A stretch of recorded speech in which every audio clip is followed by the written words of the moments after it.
Hello, everyone. This is Mr. Grogan, and this is part two of the budget project. This video is going to be a lot shorter than the part one.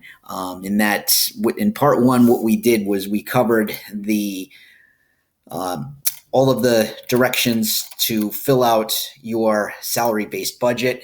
Okay, there's where it is right there. Okay, and we filled in all of this information by following the directions on the slideshow that's here. Okay.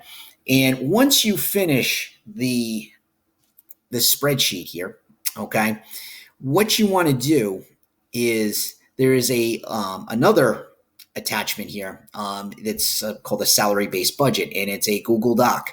And what you need to do is you need to open it and essentially just answer the questions using the material that you filled in on the spreadsheet. Okay, and a lot of it is more of like opinion based.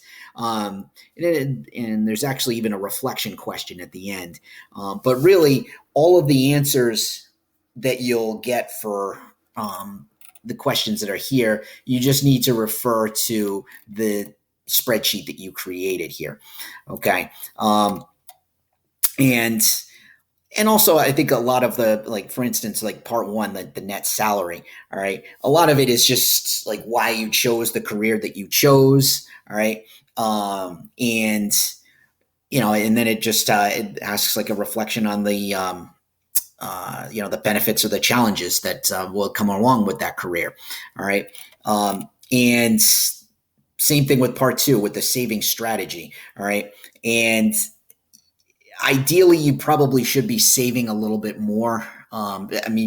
Just from what I did on here, okay. One thing I noticed that I probably should be saving a little bit more money. All right. Since I had a lot of, I basically had about, almost $500 of a discretionary income. That's a lot for a span of a month. Okay. So, I probably should be saving a little bit more. That would be one way in which I can answer some of the questions on part two. All right.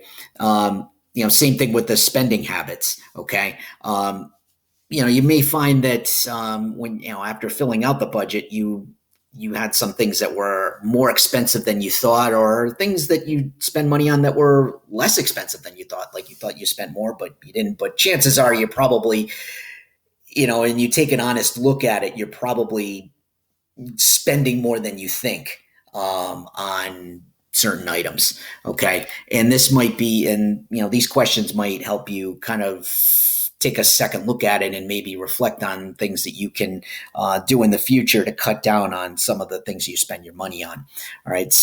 There are some things that you can't avoid paying, like for instance, certain, if you rent an apartment on your own or rent an apartment with roommates, certain expenses you have no choice in the matter, like in particular some of the utilities and especially the rent. And if you own a car, you're going to have to make car payments, and you're going to have to make payments on car insurance. And also, even too, you probably have to make some the payments on health and medical insurance. Those are the types of costs that you can't avoid. All right, so keep that in the back of your mind. All right, and when it comes to surplus or deficit, like the last part here, all right.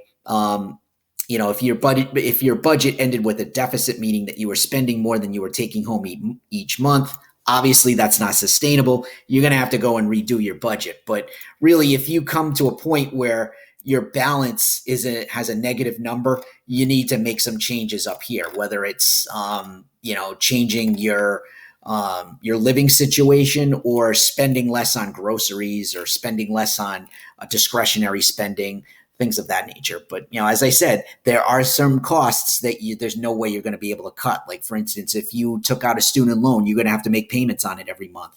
If you have a car, you have to pay for car insurance.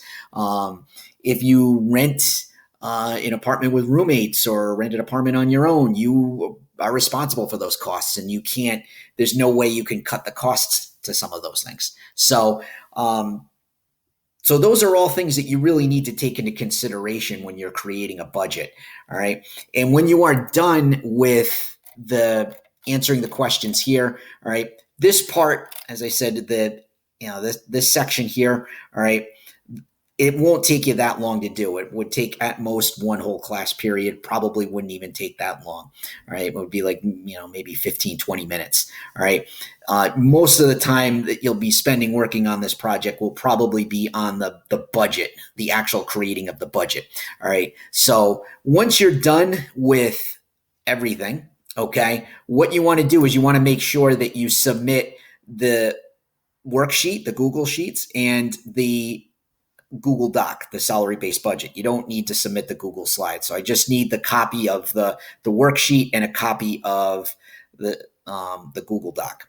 All right, and that will go. And then the grade will be based on those two items. Obviously, it'll be more of it will be focused on the worksheet itself, this Google Sheets, but also just don't forget about the Google Doc. All right. If you have any questions on any of it, feel free to let me know. Thank you very much.